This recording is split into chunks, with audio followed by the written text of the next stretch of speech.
I'm Vicki Amedume. I'm the artistic director of Upswing. Is that how you say your surname? Yes, it is. Amedume? Yes. Oh, I've been saying it wrong for a long time. Sorry. You're all right. It's fine. Nobody gets it right.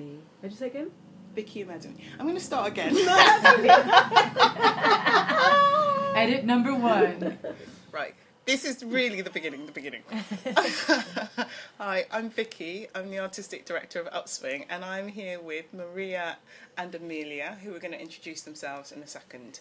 And we are just having a conversation about a project that we've just finished. Oh, I forgot to mention Bella the dog.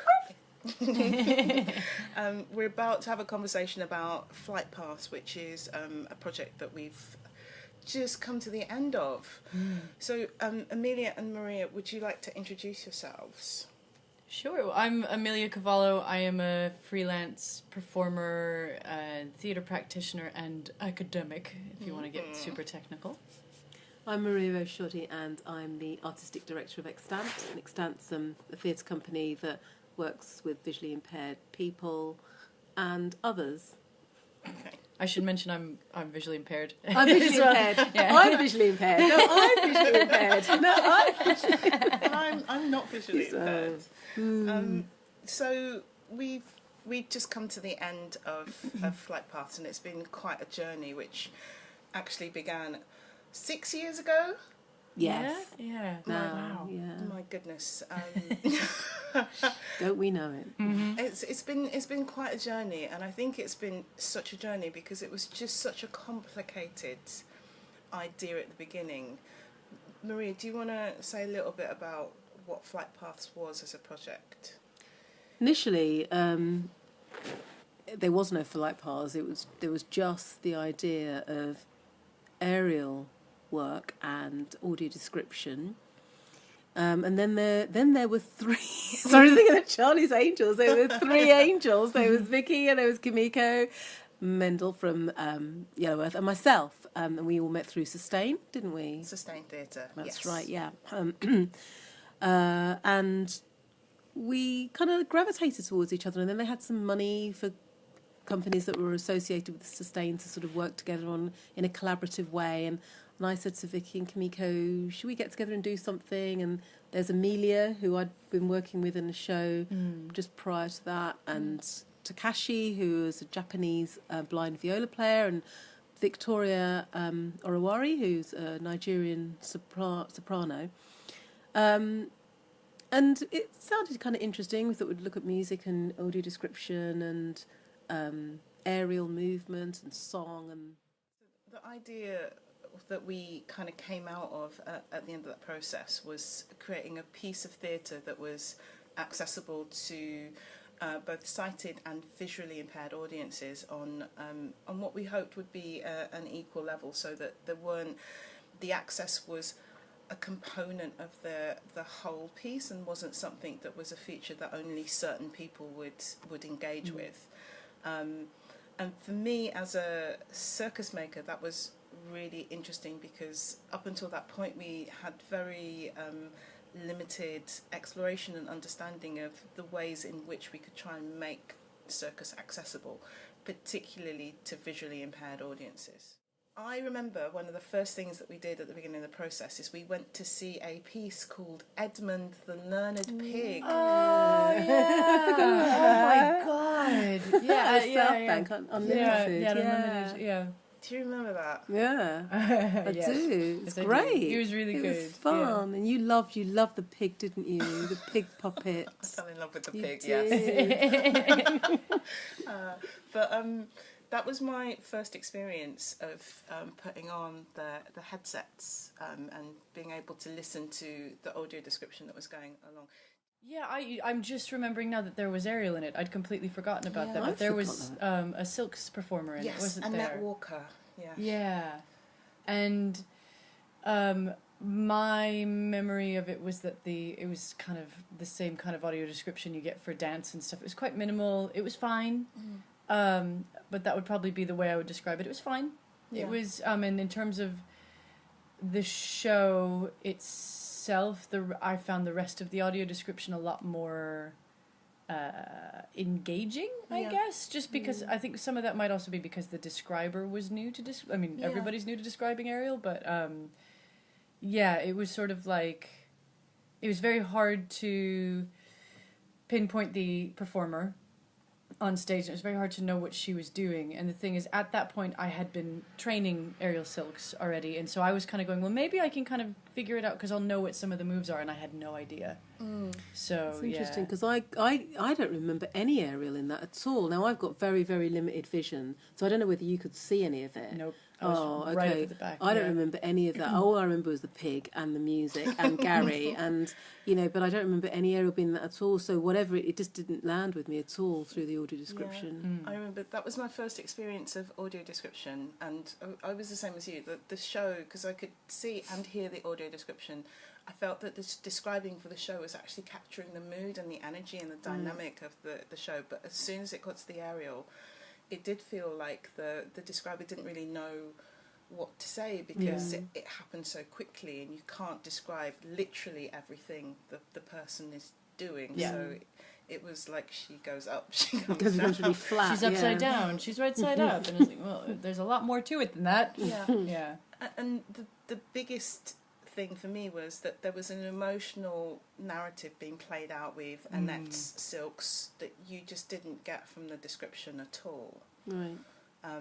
Which was interesting when we went to that first R&D of Flight Path. So one of my main memories from that is actually having really big burns in my armpits, because we did that move where I climbed up the silks and then had each strand of the silks in my armpits, and you and somebody else pulled them down, and then I sort of like kind of moonwalked my way down the silks as I slid down them. And it was it was a really short little moment, but that moment was representing a journey from where I've come from, which is the United States, to coming to the UK and not knowing anything and making some really specific and kind of stereotypical assumptions about what England is, and then my realization of what it's like and how much better that is, I guess. We just did it in like a couple of words or something about a cup of tea or something. Wasn't there something about a cup of tea as you kind of landed on the ground? You started out with another phrase at the top of the silks before you moved down them, but I can't remember what they were now. And I think that was the beginning of us, the idea of this complicated thing about not just describing physically what was happening, but finding a way to connect the physicality to a metaphor that also connected to the overarching story, that gave you access to understand the physicality in relation to the narrative the story that we were trying to tell. And we brought in for the sharing, I remember, visually impaired people, because the sharing was a test as well for us to see whether what we had created that we thought was accessible actually was accessible, in terms of being able to for a visually impaired audience to pinpoint what the exact movement was that we'd created, but we weren't actually giving away in all this technical detail, but we were through other more poetic means.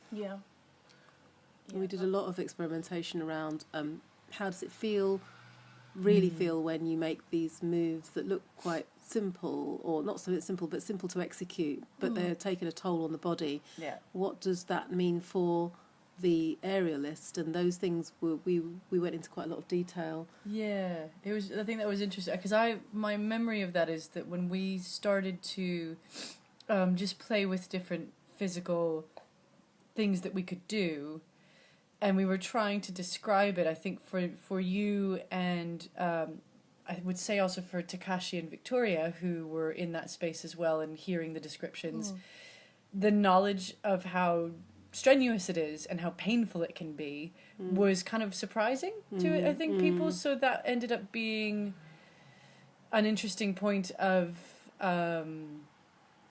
knowledge that I would imagine maybe sighted people might understand a little bit more implicitly, that you can watch something do something that looks very easy and understand the strain, by looking at it, because if you can see someone climb up a rope in a really difficult way, you can see how their body works, and you can see the muscles moving, and you can understand the amount of effort and energy that requires, whereas a quick description doesn't give you any of that.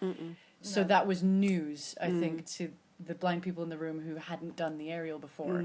So we started to play with, like, showing the pain, I guess. That's right. Yeah. And the really interesting thing about showing the pain and the effort was immediately we started to find a physical language that connected with the story that we wanted to tell, that was about the challenge and the difficulty of moving and relocating and starting a new life somewhere. So it started to feel like the audio description connected with the storytelling. It gave more information about the physical action, and that started to become really interesting.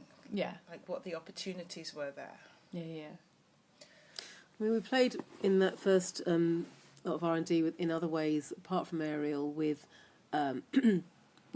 with apparatus, silk apparatus and other apparatus. I forgot about we that. did. We tied up Takashi's feet and stuff. Oh my goodness. We had there's a whole thing about him being sort of bound and needing to and wanting to be free and moving here in order to seek his freedom. So we had him literally in a choreographed piece where he was bound. That's bound and restrained, and we were using the silks like a barrier and a corridor. It's worth noting that one of the conversations that came out, because we did just sort of start talking about our own experiences, the performers in it, and all of us pretty much, all of us had some story of traveling and living away from home and relocating into a new place, and discussions about what that means to be a foreigner, and also what that means to be a blind foreigner, and what that entails. And then certainly I would say for particularly Victoria and Takashi, the sort of intersection of disability and race and coming into a very predominantly white country and not being white people, and the kind of the various levels of difficulty that they had to overcome to just be in a place that they wanted to be. And so those were the struggles that we ended up mapping out in the aerial, because those were things that we all had quite a common language for, I think, implicitly, which was really interesting, because I don't think that wasn't necessarily a conscious choice to have a bunch of foreigner performers. No, that kind of got revealed, didn't it? As we kind of dug in.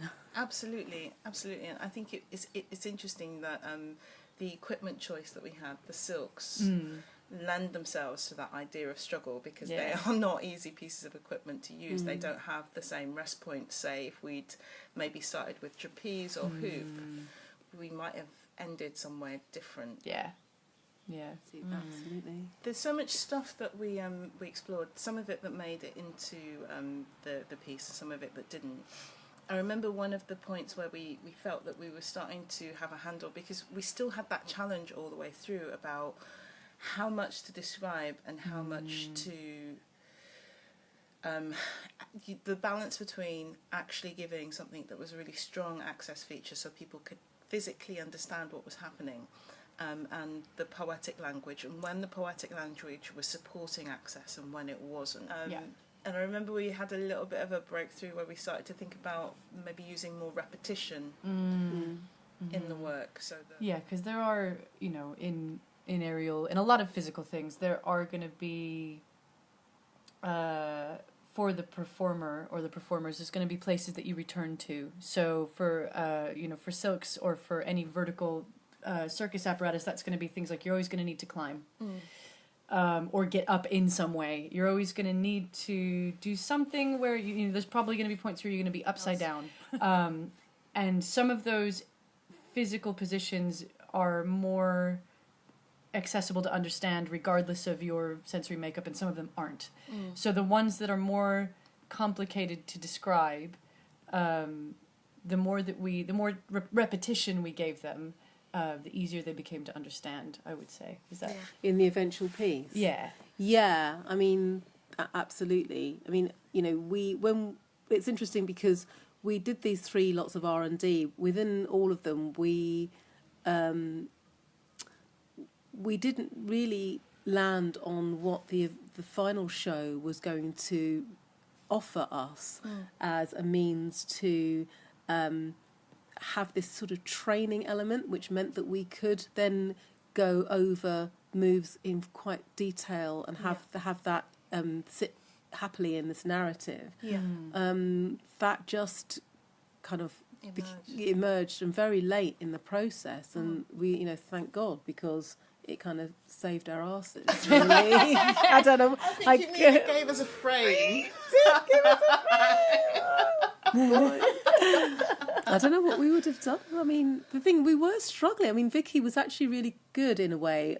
Irritating to me, I must say, because she would always be asking these difficult questions, and I'd think, oh, but it'll be all right. We've this is great. It'll be great. And she'd go away and come back and go, but really, we have to think about, what is the aerial saying? What are we? And I was going, oh, it'll be fine. It'll be fine. And she kept on coming back, and you were really right, in that interrogation, because you obviously know from years of creating shows that it's such a big thing to have in a piece. It has to be there for a reason. And also just the thing that I think Glenn had said, the writer, at some point when he was convinced that observing somebody teaching somebody else something is just quite a compelling thing. And so it was. Every time I saw the show, for me, those moments where the two performers are engaged in instructing each other always felt fresh. It always did. No matter how many times I knew it, and I know they were sticking to the script, they were never off script at all. It was all like, you didn't see every show. No, it's true. It's also a testament to the skill of the performance. Right. It's worth noting that the final iteration of the show had a performer that came in from Australia who's a blind aerialist named Sarah Hubolt, and she and I basically we met earlier last year, and then really only properly got to know each other during the show, I would say. And what was really nice to watch happen was that Sarah and I started off with a really, throughout the whole creation process, we had a really strong working partnership. We collaborated really well together, and Vicki was really good at facilitating that as well, and really keeping us focused. Yes. And also just giving us space to create things that worked, for both of us to do. And what was really fun was to come back and then be handed, versions of a script where our language was literally being handed back to us, and our that dynamic was literally being handed back to us, and that was really interesting. After the fact, once we had the show done, and we were performing it to people would come back, and people I know, who are not blind but who know audio description quite well would come up to me and say, there wasn't a lot of audio description in that. And I was like, are you kidding me? It was the whole show. It was the whole show. But I think that was the beauty of the work. I think in terms of achieving that idea of an integrated show that was accessible to everybody without separating the experience.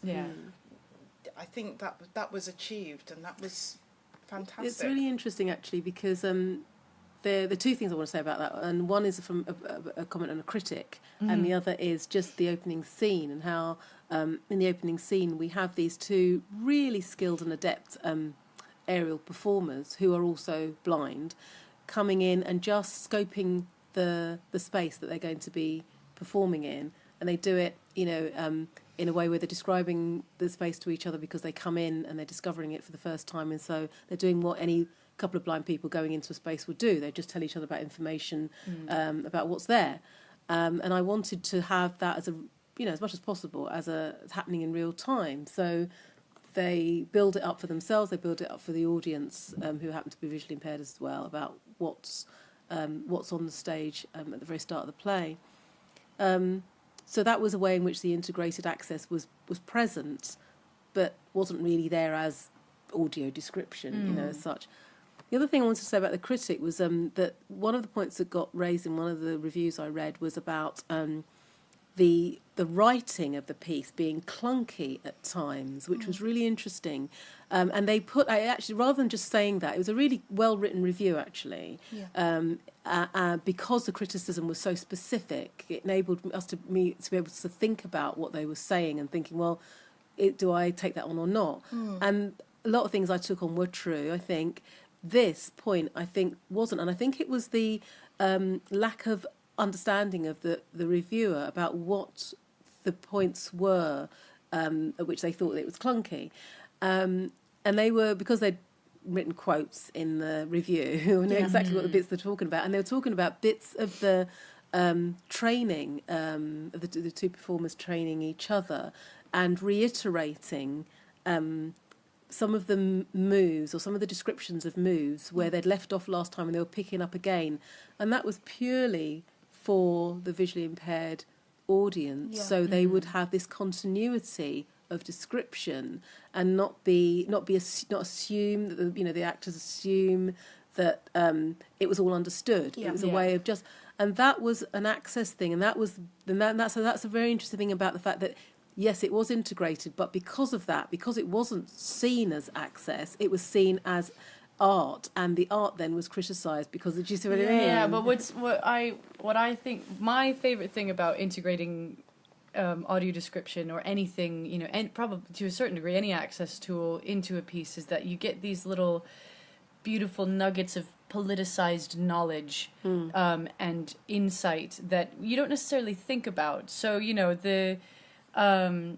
everything that Sarah and I did and said, down to, coming into the space and describing it to each other, describing, some of the basic climbs and moves that you do on silks to get to do the more complicated moves and climbs on silks, were all set up as, yes, access for the blind and visually impaired audience members, but also for us as blind and visually impaired people. And we really did map it out based on how we would have to talk to each other in order to access information.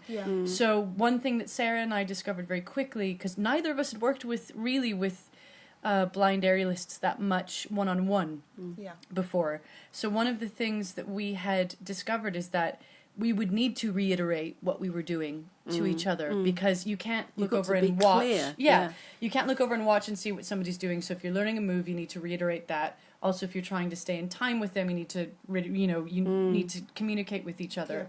And I find it very interesting that I would imagine, obviously I don't know, but I would imagine the sighted reviewer found that clunky or uncomfortable. And to me, that's exciting. I'm like, good, you sit in discomfort with that, because that's how we live. Exactly. Do you know what I mean? That's what I mean about the first scene. The first scene is like, God, the tedium of describing this space, about where the plug is, and I'll put your shoes on. And I thought, but that is us, And I really like the idea of showing these performers, kind of like pedantically sort of like scoping this space for each other in this way that looks, we even have Sarah at one point dropping everything on the floor. It looks like they're in, because later on you see them in this, this wonderful physical eptness, It's so interesting because I'm working with both of you guys. Like, normally when you bring two aerialists together, particularly if they've not trained from the same school of there's like a difference in language of aerial across the world, so a move that's called one thing in one space is something else in another space. So we weren't able to even... Well, we sort of refer to that a bit, but they actually affirmed rather than denied it. So we knew. So we kind of gave a nod to the fact that this international difference existed, but we didn't go down that road. But it's interesting with sighted aerialists. Normally, the way you get over that is you just show them the trick, right? And then you see it and you go, "Oh, you're doing that trick." But we couldn't do that. You would have to go through and do it and describe as you were doing it. And I remember Sarah having to touch and feel, and you reciprocate to make sure everything was working the way that it was supposed to. And that was really useful in terms of understanding how to describe what was important about the movement. Do you want to talk more, Amelia, about how, because we had three little sections that showed them in training, where all the moves were described in minute detail for each other and for us as the audience.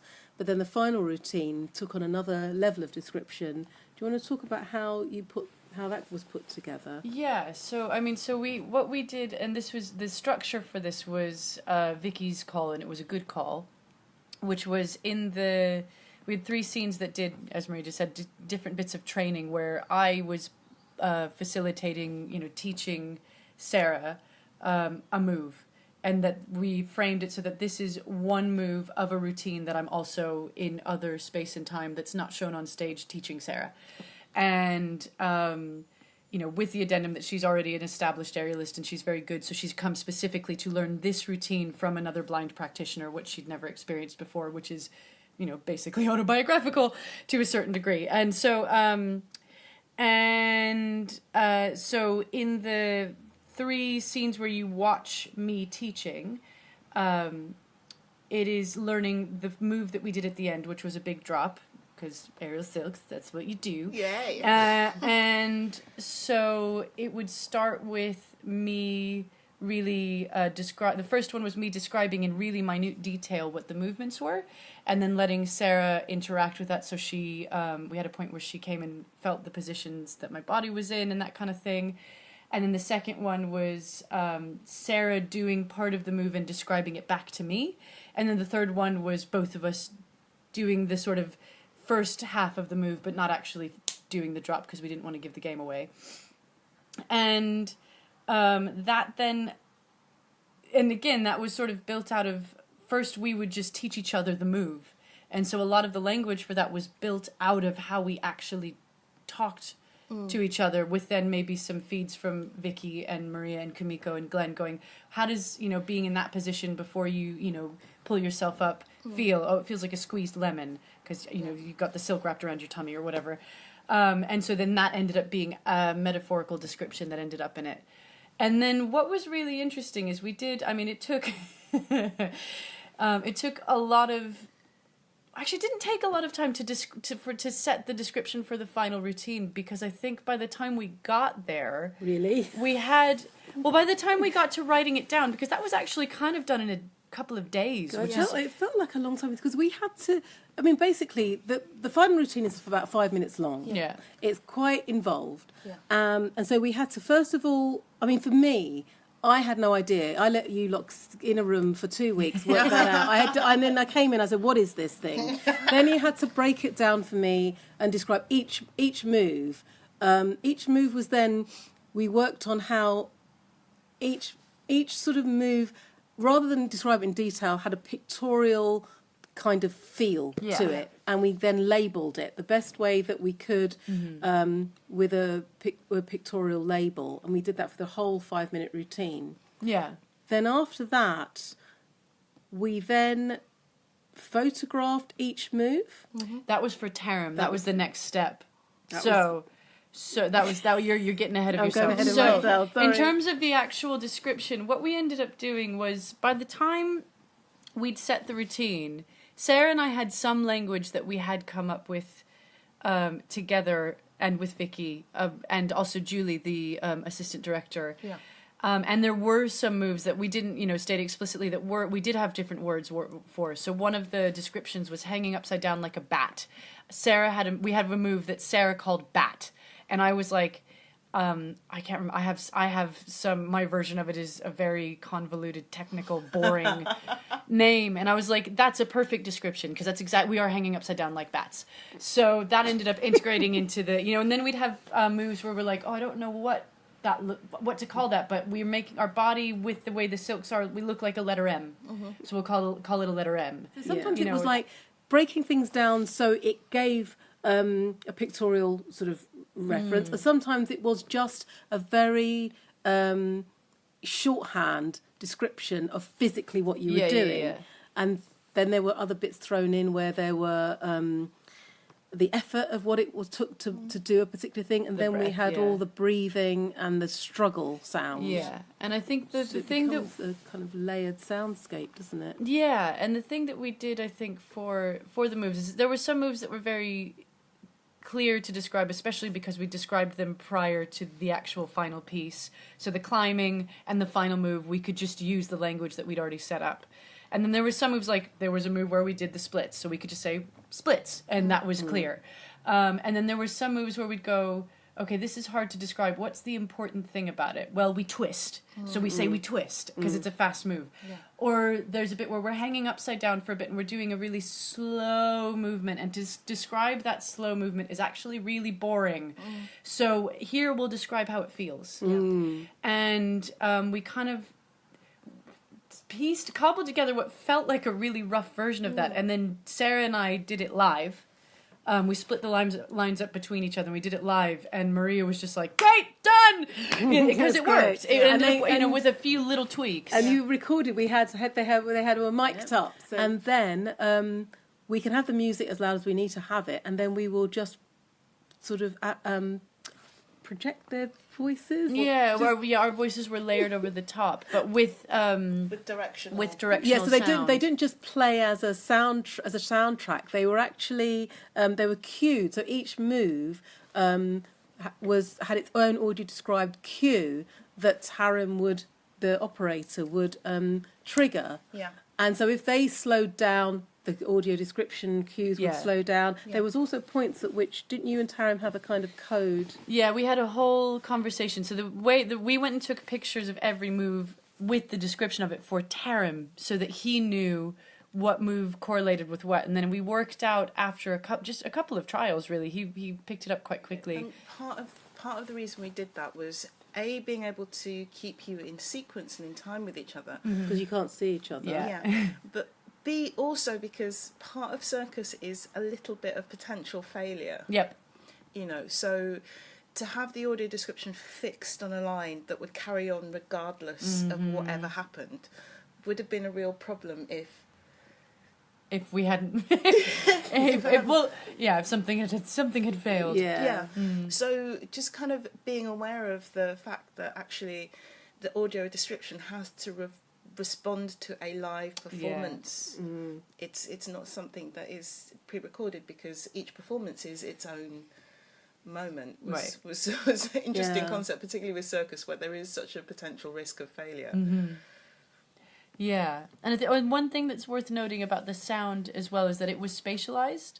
So for a lot of blind people, if you can't see people on a stage and their voices are coming out of a speaker, the immediate mental assumption is they are the speaker. They are one and the same.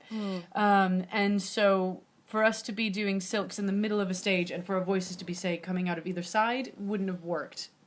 So what we did is we had a speaker at the bottom of each silk and then at the top of each silk. And Tarim cued it so that our voices would literally travel up and down the silk as though we were saying them live, along with lots of layering of breath and grunting and swearing. And I like to imagine Tarim in the box operating like hands and feet, just sweating. And realistically, I think he was just pressing a button, like he said, not to downplay his job by any stretch of the imagination. Oh, but yeah. It was good. It was really great. I mean, the responses we got from the visually impaired, audience to the accessibility of that area was just what we wanted it to be. That's all I can say. I am so happy with the way that turned out. Yeah. It's just the best thing ever. Yeah, and I think it would be remiss to not mention sort of Sarah's tagline on this, which is about it being new circus, which is definitely true, because I think there are some things about that we've both found, having worked in more sort of corporate and also more theatrical versions of circus, that this style that we were doing really conflicted with the more corporate side of stuff, where it's like trick, flashy, fast, all that kind of stuff. It was much slower because we needed to kind of have a nice, happy marriage between the moves, doing what the moves needed to do, and the description being able to get out in enough time, because a move can happen in a second, but words take longer. Yeah. And so it's one of those things where maybe for somebody, I don't know, maybe this is true, maybe this isn't, but I would imagine that the description by itself wouldn't be enough to give you an interesting experience. The aerial also, truthfully, may not have been enough in itself to give you an interesting experience. It's the two of them together that made something really exciting. Yeah. And so I think that's definitely worth thinking about. And I think the way that those layers interact with each other is the magic of the work, because there were a lot of layers. a lot of layers. It feels like we're kind of at a good place to maybe come to an end, but maybe now's the chance to talk about what you've learned from the process and what you'd like to do next, particularly around the audio description and aerial aspect. Yeah, well, I guess I'm really interested in coming from an actor's perspective, because that's my acting in music is really my first background. I came into aerial quite late. Not quite late in my career. I'm mid-career right now, but I came into aerial later than life than a lot of people do, and so there's my approach to it has always been much more theatrically character driven based than anything. Not to say that others aren't, but anyway, this concept of, I guess, showing the pain in some ways really interesting to me as a descriptive force, but also as a narrative force. So I love the idea of, say, singing a song while doing an aerial piece and seeing how the moves change and affect a voice to tell a story. Yeah. So I might not be in distress as Amelia, in myself, but if I'm singing and I'm doing a move that's really hard and that affects how I breathe and how I sing and how I speak, what does that tell an audience about my emotional state? Yeah. And how can I use that? I find that kind of stuff really interesting. And then obviously making sure that it's continually accessible is of utmost importance to me. So that kind of stuff would be stuff I would really love to explore from here. Okay. I'm interested in taking it back outdoors. The original idea was that it would be an outdoor piece. That's true. I'm interested to see whether that might be possible with the technology that we've found kind of works. And yeah, I'm just sort of interested in that, I guess. Okay. Well, I have to say, for me, it's been a real pleasure working with all of you. I've learned such a huge amount, and I hope we get the chance to collaborate with each other again. Yeah, Yay. Absolutely. Well done. Thank you. Thank very you. much. Thank you. Thank you very much.